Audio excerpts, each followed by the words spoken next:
Республикасындағы онлайн құмар ойындарының құқықтық реттелуі. Бәлкім сізде сұрақ туындар. Қазақстан Республикасының Конституциясының 1 бабында Қазақстан өзін құқықтық демократиялық зайырлы әлеуметтік мемлекет деп жариялайды. Осындай қарапайым ұғымдарды Қазақстан Республикасының кез келген азаматы түсінбеуі де мүмкін. Бірақ құқықтық мемлекет дегеніміз не?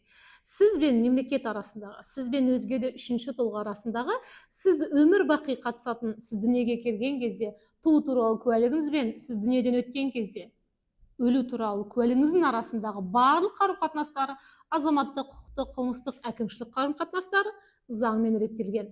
Құқықтық мемлекет дегеніміз осы. Ал лудомания мен азарт ойындарын жалпы адамдардың қандай да бір тәуелділікке ұшырауын алдын алу кез келген мемлекеттің ұлттық қауіпсіздік мәселелерінің бірі болып табылады. Қазақстан Республикасының ұлттық қауіпсіздік туралы заңына сәйкес, адамдардың адами капиталдың сапасын арттыру мемлекеттің негізгі міндеттерінің бірі дейді. Яғни сіздің өміріңіздің сапасын арттыру дегеніміз, сіздің жалақыңыздың артуы, сіздің ұзақ өмір сүруіңіз, сіздің қандай да бір тәуелділіктен ада болуыңыз, ол мемлекеттің атқаратын міндеттерінің ішіне кіреді. Соның ішінде құқықтық реттеуге келетін болса, Қазақстан Республикасындағы бизнестің, яғни экономикалық, макро-микроэкономикалық негізгі мақсаты пайда табу болып табылатын экономикалық әрекеттер реттелген, бірақ барлық жағдайда емес. Және оны айналып өтуінде әдістері бар. Қазақстан Республикасындағы онлайн бизнес 2007 жылдан бастап онлайн бизнес туралы заңмен реттеледі. Неліктен 2007 жылдан бастап? Себебі Қазақстан 95 жылғы Конституциясында айтылған нарықтық экономикаға бірнеше кезеңмен көшкен болатын. Нарықтық экономиканың негізгі жүйелерінің бірі мемлекеттің табыс көзінің басты қайнар көзі ол қызмет көрсету саласы болу керек. Қызмет көрсету саласының ең үлкен табыс көзі дамыған мемлекеттерде ол көңіл көтеру және ойын бизнес болып табылады. Біздің киноиндустрия, ойын индустриясы, спорт, онлайн, казино, концерт, музей, бұның барлығы көңіл көтеру саласына кіреді. Дамыған мемлекеттерінің мемлекеттік табысының кейбір мемлекеттерде 60%-нан астамын тек қана көңіл көтеру саласы қамтамасыз етеді екен. Көңіл көтеру және қызмет. Ал Қазақстан сияқты мемлекеттердің бюджетінің кірісінің қанша бөлігін онлайн казинолар алып келеді? Немесе Қазақстан Республикасының азаматтары табысының неше пайызын құмар ойындарға жұмсайды деген дерекке өкінішке орай біз қол жеткізе алмаймыз, себебі оны зерттеген нақты мәселе жоқ.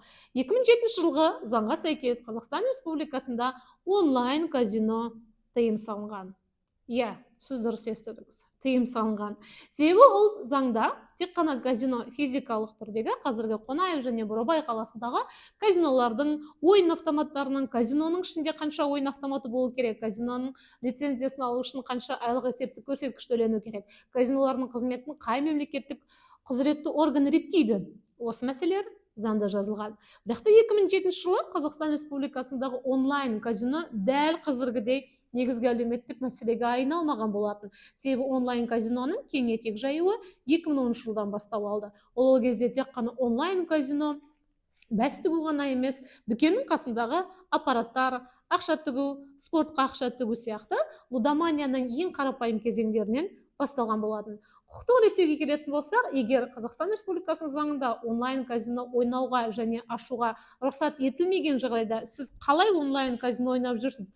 Және неліктен Қазақстанның кез келген интернетінен, кез келген нүктесінен онлайн казиноға сізде қолжетімділік бар дейтін болсақ, себебі онлайн казинолар Қазақстан территориясынан тыс жерде тіркелген жағдайда ол Қазақстан Республикасында ашылады. Яғни сіз шетелдік онлайн казинолардың сайтына кіріп Қазақстан азаматы ретінде ойнайсыз. Бірақ та дәл осы тұста Қазақстан Республикасының азаматтары Қазақстанға тыйым салынған онлайн казинолардың сайтына да кіруі мүмкін. Ол қалай? Ол VPN сияқты интернетке қарсы мемлекеттің кибер шабуылдарын анықтаудың алдын алатын жасырын пираттық жүйе арқылы сіз әлемнің кез келген нүктесінде отырғандай көрініс тауып, өзіңіздің онлайн казиноға кіріп пайда табуыңыз мүмкін. Құқықтық реттеуге келетін болсақ, бұл заңдағы ең осал тұстардың бірі ол жазалау. Егер сізде онлайн тәуелділік, лудомания пайда болған жағдайда, сіз кімнен кінәні іздейсіз? Кінәлі тек өзіңіз дейді мемлекеттің заңы. Себебі онлайн казиноны ойнауға біз тыйым салдық, бірақ та өзге сайтқа кіріп ойнаған өзіңізді тоқтата алмаған, соңғы қаражатыңызды салып жіберген де өзіңіз. Және онлайн сайтқа тіркелудің жасы Қазақстанда 21 жас болып табылады. Яғни казиноларға шетелдік мемлекеттерде, кейбір мемлекеттерде ол 25-30-ға дейін де барады. Бірақ та дәл осы жерде сіз онлайн казиноның Қазақстан Республикасының территориясында ойнай алмасаңыз, мен қалай тіркеуден өтемін? Ол бірінші кезекте казино мен онлайн казино ғана емес, физикалық сипатта казинода көңіл көтеру, орталық кешендерде тұрған ойын автоматтарымен ойнай аласыз. Және кез келген құқықтық ойын бизнесіне келетін болсақ, 2007 жылы және 2010 жылы Қазақстан Республикасының алдында тұрған негізгі мәселе ол Қазақстанның азаматтардың лудоманиядан емдеу, лудоманияның алдын алу болған жоқ. Ол кездегі негізгі мәселе Қазақстан Республикасының экономикасының көңіл көтеру саласындағы ойын-сауық бизнесін дамыту болады. Яғни Қазақстанның Лас-Вегас етіп Қонаев қаласын жасау арқылы Алматы облысының бюджетін, кірісін арттыру сол кездегі мақсат еді. Ол кезде Бурабай мен Қонаев қалаларында казино болды. Бірақ дәл бір жылдан кейін қаржылық кризис болған кезде ол бюджет елестетіп жоспарланбаған болатын. Бірақ та 2012-2013 жылдары физикалық түрдегі онлайн емес офлайн казинолар өзінің өзектілігін жоғалта бастады. Себебі әлемдегі барлық ойыншылар интернеттің қолжетімділігіне байланысты онлайн казиноға өтіп кеткен болатын. Себебі сіз ол үшін Алматыдан 100 шақырымнан алыс жердегі Қонаев қаласына, Астанадан 100 шақырым алыс жердегі Бурабайға барудың қажеті жоқ. 24/7 қолыңызда смартфоныңыз бен интернетіңіз болса, кіре алатын шетелдіктердің онлайн казино сайтына кіру оп-оңай. Және ол сайттар өте тартымды сипатта жазылған. Түстері, музыкасы, оның барлығы сіздің онлайн казинода сіз аз уақытта қомақты қаржы таба аласыз деген идеяға сізді сендіру олардың басты мақсаты. Қазақстан Республикасының мәжілісі 2021 жылдан бастап осы казино туралы, ойын-сауық бизнесі туралы заңға өзгерістер мен толықтырулар енгізген болатын, енгізуге тырысқан болатын. Бірақ әлі де соңғы өзгерістер енгізілген жоқ. Неліктен? Себебі 21 жылғы мәжілістің шақырылымындағы депутаттар дәл осы заңды көтеріп, бірнеше министрден есеп алуға тырысқанымен де ол мәселе жабық қазан, жабық күйінде қалып, мәжілістің сол шақырылымы тарап кеткен болатын. Дәл қазіргі 2024 жылғы мәжілістің 8-ші шақырылымының депутаттарында дәл қазір бұл заң қарауында жатыр. Бұл заңды қарауға қатысатындар бірінші кезекте уәкілетті орган туризм және спорт министрлігі мен денсаулық сақтау министрлігі болып табылады. Бірақ та көптеген мемлекеттерде жалпы онлайн ойын-сауық бизнесі реттелген. Бизнестің этикасымен реттелген. Яғни жұмыс берушілер немесе бизнес субъекттері өзінің онлайн казиноларындағы ойыншылардың этикасын, оларда кибертәуірлік бар ма, лудоманияға ұшыраса не істей алады, лудоманияның алғашқы 5 белгісі деген сияқты ақпараттандыру жаттығулары, мәтіндері көптеген онлайн казиноның сайтында бар. Бірақ та ол ақпаратты кім қолданады? Менде лудоманияның 5 белгісі бар ма деген тестті өтіп, 5 белгісі де сізде болса, сіз сол сайттан шығып бұғаттап кетесіз бе? Әлбетте жоқ. Егер сізде лудоманияның 5 белгісінің 5-еуі де болса, сізге ол оймен қоштасу тым кеш. Себебі дәрігерлердің айтуы бойынша онлайн казиноға тәуелділіктің 3 кезеңі бар. Бірінші кезеңде сіз казиноға кез келген уақытта барып, кез келген уақытта шыға аласыз. Ол сіздің негізгі көңіл көтеру субъектіңіз емес. Сіз басқа да салаларда өзіңіздің көңіліңізді көтере аласыз, табысыңызды таба аласыз. Онлайн казино сізге жай ғана бос уақыт өткізу, достармен көңіл көтеру, жаңа гормоналды сезімдерге, эйфорияға ие болу. Бұл бірінші кезең. Сіз кез келген уақытта тоқтата аласыз, өзіңізді тежей аласыз.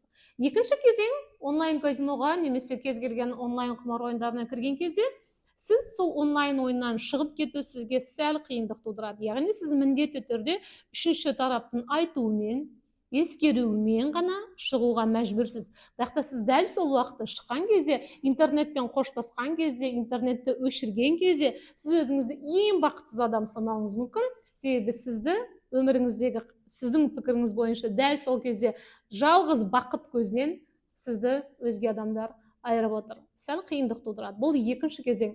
Және үшінші кезең, өкінішке қарай, сіз өзіңізді тоқтата алмайсыз және сіздің қаражатыңыз маңызды емес. Кез келген онлайн құмар ойыншылардың негізгі мақсаты ақша табу емес. Олардың негізгі мақсаты ойын ойнау, ойын процесінен рахат, ләззат алу және сол сезімін ұзақ мерзімге соза білу. Яғни егер сіз мен онлайн құмар ойындарында отырмын, негізгі мақсатым ақшаны қысқа уақытта тауып шығып кету деп есептесеңіз, сіз қателесесіз. Себебі барлық зерттеулер көрсеткендей, дәл уақытында өзін тоқтап, өзіне қажет қаражатты тапқаннан кейін шығып кеткен азаматтар өте аз. Себебі олардың басты мақсаты сізді қалдыру болғандықтан, үшінші кезеңде сіз міндетті түрде өзге тараптың, дәрігерлердің, психологтардың, психиатрлардың, жақындарыңыздың мәжбүрлеуі арқылы императивті методты күшті қолдану арқылы ғана сіз өзіңізді интернеттен, онлайн ойыннан алшақтата аласыз. Бұл ең қарапайым лудоманияның онлайн ойындарға тәуелділіктің үш кезеңі. Бірақ та бұндай үш кезең туралы бізде құқықтық реттеу жоқ. Бұл үш кезең туралы Қазақстан Республикасының денсаулық сақтау министрлігінің протоколы да жоқ. Яғни сіз дәрігерлерге барып, менде лудоманияға тәуелділіктің үшінші кезеңі деп айтсаңыз, сізге олар өз-өзіңе симптом қойдым ба деген сұрақ қоюы мүмкін. Себебі дәл Қазақстанда лудоманиядан емдейтін немесе халықаралық дүниежүзілік ұйымдардың лудоманияның бірінші кезеңінде емдеудің 10 әдісі, екінші кезеңде ондаудың 12 әдісі деген әмбебап бүкіл халықаралық ұйымдармен қабылданған ережесі жоқ. Себебі ол жеке сипатталады. Себебі лудомания ол жеке тұлғаның өзінің мәселесі. Әлбетте сіздің кейсіңіз өзге сіздің таныстарыңызға, достарыңызға ұқсауы мүмкін. Бірақ та сіздің лудоманияға келу себебін сіз болашақта өзіңізден емес, өзгелерден көруіңіз мүмкін. Бұл да психологиялық агрессивті сипат деп атайды. Аддиктология деген ғылым саласы бар. Ол адамның қандай да бір затқа құмарлығын, тәуелділігін зерттейтін ғылым саласы. Аддиктологтардың айтуы бойынша, сіз онлайн құмар ойындарға тәуелді болған кезде, сіз қателікті, кемшілікті ешқашан өзіңізден іздемейсіз. Сіз өзгеден іздейсіз. Егер сіз Қазақстанның азаматы болсаңыз, сіз өзіңіздің лудоманияға келуіңізді депутаттардан көруіңіз мүмкін. Неге? Себебі олар казино жайлы жарнама барлық жерде тұр. Неге олар жарнамаға тыйым салмаған? Сіз Каспий банкты кінәлауыңыз мүмкін. Мен Каспий банктағы депозитімді кез келген уақытта шеше аламын. Сіз достарыңызды кінәлауыңыз мүмкін. Себебі олар сізді ешқашан көшеге шығуға шақырмайды. Сіз достарыңызды, ата-анаңызды кінәлауыңыз мүмкін. Себебі сіздермен ол ешқашан оңаша отырып бетпе-бет сөйлеспейді. Ол тізім ұзын соңыра кете береді. Бірақ та аддиктологтардың айтуы бойынша, осыны сіздің әрекетіңізді, жеке тұлғалық психологиялық қасиетіңізді құқықтық реттеу мүмкін бе? Әлбетте жоқ. Себебі мемлекет онлайн казино ойындарын реттеген кезде олардың негізгі мақсаты онлайн бизнес болғандықтан, онлайн бизнес субъектілердің мемлекетке уақытылы салық төлеуін, олардың рұқсат етілген жерде орналасуын, олардың лицензия алу, тоқтату, лицензиясын қайтару мәселелері және соның реттейтін уәкілетті органдардың қызметімен шектеледі. Яғни сіз өзіңізде онлайн ойындарға құмарлық пайда болған кезде, оның шешімін онлайн бизнес туралы заңнан іздеудің қажеті жоқ. Бірақ болашақта бұл заңдағы жаңа өзгерістер мен толықтырулар 21 жастан онлайн казино ойыншыларының санын 25-ке дейін арттыру ұсынылып отыр. 25-21. Өмірлік тәжірибесі әртүрлі адамдар онлайн казиноға сирек кіреді деген болжам бар. Бірақ та біз өткен видеода жалпы лудоманияға деген қызығушылық 11 жастан басталады деп атаған болатынбыз. 11 жасар азаматтар 25 жастан бастап тіркелу керек сайтқа қалай өзін тіркеледі? Әлбетте оны тіркелудің де өзінің қиындықтары бар. Бірақ барлық онлайн казино сайттары Қазақстан Республикасының 25 деген заңмен жүрмейді. Себебі онлайн казино шетелде тіркелген онлайн казинолардың қызметін Қазақстан барлық жағдайда реттей алмайды. Бірақ та Қазақстан Республикасының ішкі істер министрлігінің киберқауіпсіздік бөліміне жауапты органдардың айту бойынша, соңғы 2 жылда Қазақстан Республикасында қызмет ететін онлайн казинолардың саны 2 есе азайған екен. Яғни олардың реттеуі бойынша олар телеграмда немесе өзге де әлеуметтік желіде сізге сілтеме жіберетін, сізді қызықтыратын онлайн казинолардың қызметін мемлекет тарапынан барынша заң шеңберінде реттеп отыр. Бірақ та жасты ұлғайту арқылы бәлкім казиноға кіретін адамдардың саны азаюы мүмкін. Және осы заңдағы енгізілетін өзгерістердің бірі, егер сіздің мемлекет алдындағы отбасыңыздың, жасқан отбасы алдыңыздағы алименттік берешегі, несиелік берешегі және өзге де қаржылық міндеттемелер болған жағдайда сіз ондай сайттарға тіркеле алмайсыз. Ал көптеген сайттар онлайн казиноға сіз міндетті түрде тіркелуіңіз керек. Бірақ та бұл норма жұмыс жасамайды, егер сіз VPN-ді қолданатын болсаңыз.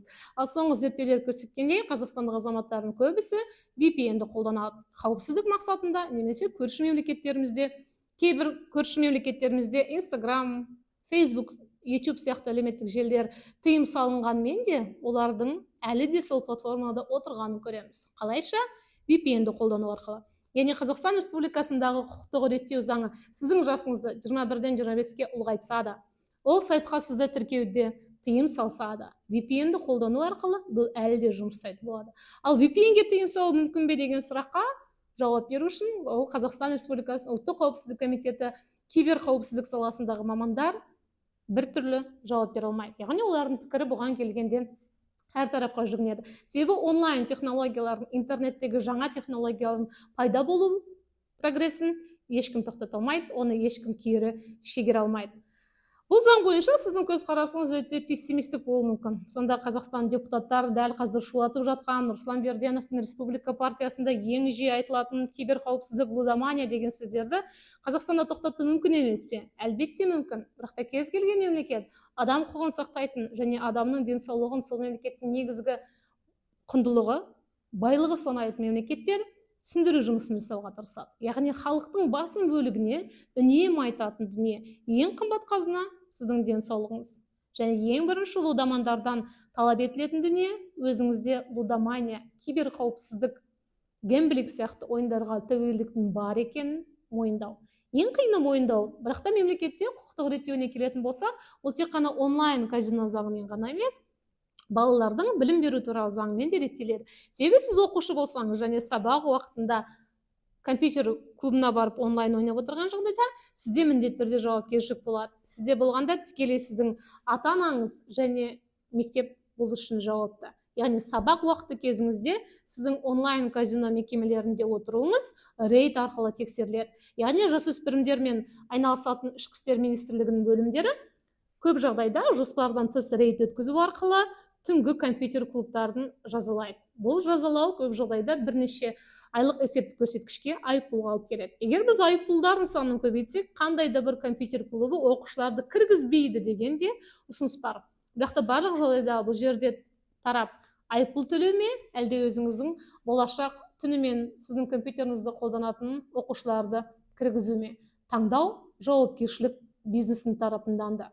Біз бұл жерде нені көреміз? Лудоманиямен күресте құқықтық реттеу арқылы тек қана депутаттарға, тек қана туризм және спорт министрлігіне, ақпараттық және қоғамдық даму министрлігіне, денсаулық сақтау министрлігінің лудомания мәселесімен айналысатын дәрігерлеріне ғана емес, жалпы халық болып бұған көңіл аударуымыз керек. Ата-анаңыз, жақыныңыз, көршіңіз онлайн казино сайтында жиі отыратындығын, тәуелділігін, олар онлайн казинодан тапқан қаражатын сол уақытта жұмсап қоятынын білсеңіз, немесе денсаулығына қандай да бір зиян келтіргенін көрсеңіз, сіз хабарлай аласыз. Біз оны кибер еріктілік деп атаймыз. Кибер еріктілікті кейбір мемлекеттерде whistleblower саясаты дейді, яғни өзгеге сыбырлап айту. Сіз кімге сыбырлап айтасыз? Сіз егер досыңыздың, кластасыңыздың қандай да бір тыйым салынған сайтта отырғанын, сол арқылы ақша, қаражат тауып жүргенін көрсеңіз, сіз құзыретті органдарға немесе жоғары тұрған, иерархияда тұрған мектеп директорына, мектеп оқушысына, ата-анасына хабарлай аласыз. Ол сіздің ол адамға деген қастандығы емес, сіз керісінше онлайн лудоманиямен және Қазақстан Республикасындағы онлайн бизнесмен, құмарлықпен күресте өзіңіздің бір бөлшек екеніңізді, жауапты азамат екендігіңізді көрсетесіз. Дәл осындай саясат Қазақстан Республикасында пара беру мен пара алу, параға делдал болу сияқты баптармен де қолданылады. Егер сіз бір өзге тараптардың пара алған, берген ақпаратын білген жағдайда, сіз хабарлай аласыз. Тек қана хабарлай емес, және сол үшін материалды да марапат аласыз. Яғни парақорлықтың нәтижесінде ұсталған қаржы сомасының белгілі бір пайызы сізге тиесілі болады. Бұл көптеген мемлекетте тиімді екендігін дәлелдеген болатын. ақш пен Швейцария сияқты мемлекеттер онлайн казино ойнайтын азаматтарды, VPN-ді қолданатын, киберқауіпсіздік программаларын қолданатындарды өзге адамдар хабарлау арқылы, жазалау арқылы дәл осындай заңсыз әрекетті тыйған болатын. Бірақ та дәл осындай қандай да бір санкцияларды, жазаны қатайтқан кезде біз қазақи дәстүрді, мәдениетті де ескеруіміз керек. Қазақи психология, сіздің досыңыз онлайн казино сайтында отырған кезде сіз оны хабарлайсыз ба, әлде бірге ойнайсыз ба, әлде интернетті барып роутерден, модератордан өшіріп тастайсыз ба? Бұл мәселе Қазақстан Республикасында құқықтық реттелмегендіктен, бірақ та тәуелділікпен күрес саласында анықталу керек. Себебі лудоманиямен күрес 5 кезеңнен тұрады. Біріншісі профилактика, екіншісі лудоманияның бар екенін мойындау, үшіншісі емделу, төртіншісі мотивация, бесіншісі бос уақытты өзге шаралармен толықтыру.